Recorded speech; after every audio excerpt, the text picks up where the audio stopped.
Bom dia, amigos, vocês que me acompanham nesses últimos 2 anos e 7 meses de reflexões diárias. Vocês têm sido meus amigos, meus companheiros dessa jornada extraordinária. Eu quero agradecer de todo o coração. O texto de hoje é uma chamada a novas posturas diante de um novo tempo que se faz necessário em nossas decisões. Todo dia é um novo dia e tudo pode ser realmente novo se entendermos que o milagre da oportunidade que se apresenta diante de nós não pode ser desperdiçado. Que grande privilégio está diante de nós no novo dia que temos pela frente. Não desperdicemos o presente que se chama hoje. É o que eu desejo. Por isso, nossa reflexão não poderia ser em nenhum outro texto senão o que está em Lucas, capítulo 5, do 33 ao 39, que vai nos dizer assim: Então eles disseram a Jesus: Os discípulos de João frequentemente jejuam e fazem orações, e os discípulos dos fariseus fazem o mesmo. Mas os seus discípulos comem e bebem. Jesus, porém, lhes disse: Será que vocês podem fazer com que os convidados para o casamento jejuem enquanto o noivo está com eles? No entanto, virão dias em que o noivo lhes será tirado, e então, naqueles dias, eles vão jejuar. Também lhes contou uma parábola: Ninguém tira um pedaço de uma roupa nova para colocar sobre roupa velha, pois se o fizer, rasgará a roupa nova. E além disso, o remendo da roupa nova não combinará com a roupa velha. E ninguém põe vinho novo em odres velhos, porque, se fizer isso, o vinho novo romperá os odres. O vinho se derramará e os odres se estragarão. Pelo contrário, vinho novo deve ser posto em odres novos. E ninguém, tendo bebido o vinho velho, prefere o novo, porque diz: o velho é excelente. O jejum sempre fez parte da cultura religiosa de muitos povos, entre os quais o judeu. No Antigo Testamento, o jejum era uma prática espiritual do povo de Deus. No Novo Testamento também está registrada a prática do jejum pelo povo de Deus. O traço marcante do jejum é a abstinência de comida ou bebida por determinado tempo em busca de concentração espiritual e, em alguns casos, de mais quebrantamento e consagração na expectativa de alcançar determinada graça diante de Deus. Em todas as circunstâncias, o jejum está relacionado à comunhão com Deus. No referido texto, Jesus se utilizou da figura do noivo para esclarecer que, ao ser tirado do convívio dos seus com a sua morte, seus discípulos iriam jejuar. A maioria dos rabinos tinham alunos que aprendiam com eles e os serviam. Jejuam e oram com frequência.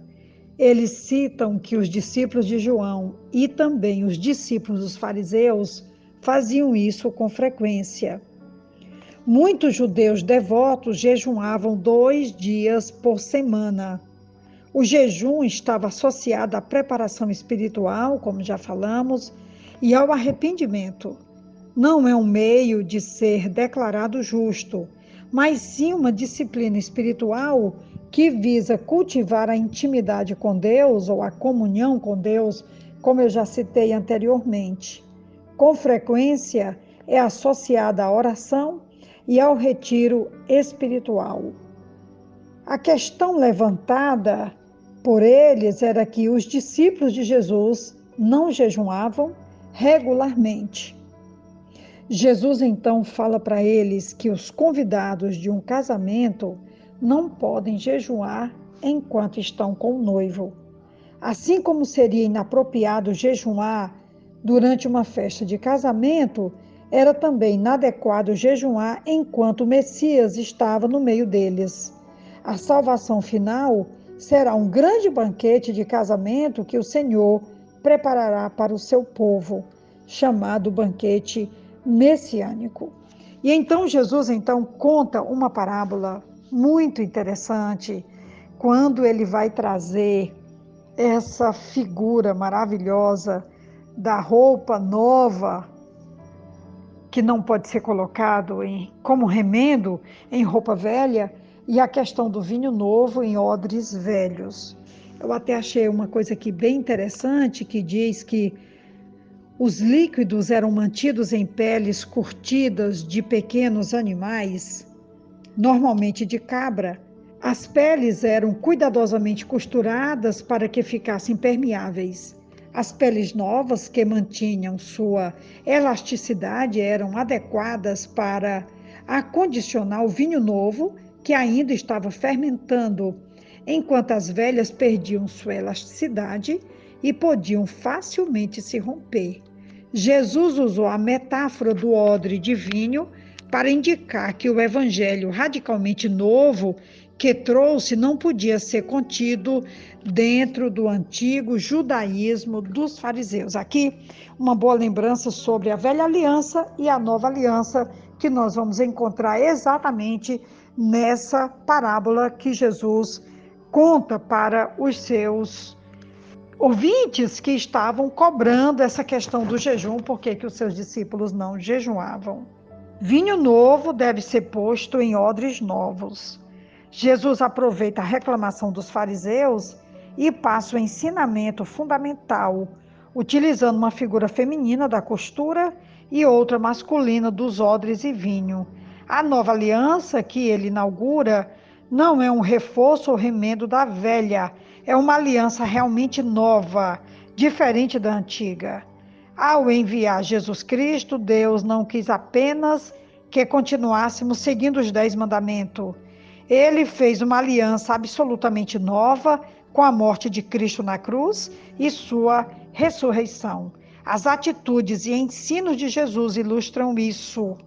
E nós não podemos jamais esquecer de que tinha realmente uma nova dinâmica, uma nova caminhada e uma nova postura. E quem caminha com Jesus sabe que tem realmente uma nova aliança em curso. Nós jamais poderíamos abrir mão dessa dádiva que é realmente esse novo ensino, a nova aliança e a forma como Jesus nos conduz nesse caminho de liberdade. O tecido novo encolhe depois de lavado e então rasga o velho. O vinho novo se expande com a fermentação e com isso rompe os frágeis recipientes velhos. Em ambos os casos, tanto o velho como o novo se perdem. As ilustrações destacam que o velho é incompatível com o novo. Jesus não veio remendar a velha aliança, mas estabelecer uma nova. O reino de Deus traz uma orientação completamente nova para o pensar e o viver. Quero aqui já caminhar para a conclusão dizendo que uma frase muito interessante que eu encontrei em uma Bíblia, que ele vai dizer exatamente que a reforma sem o renovo é como o odre sem vinho, e o renovo sem reforma é como vinho sem odre. O vinho velho é melhor, diziam eles. Os líderes religiosos se opunham a mudanças. O que eu espero que não aconteça conosco. Nós estamos completamente abertos a viver uma vida completamente nova com Jesus todos os dias das nossas vidas. É o desafio de hoje, é a reflexão de hoje, é também o convite para mudarmos cada dia com Ele. Que Deus nos abençoe. Um grande abraço da pastora Betinha e muito obrigada pela caminhada diária. Um grande abraço. Amém.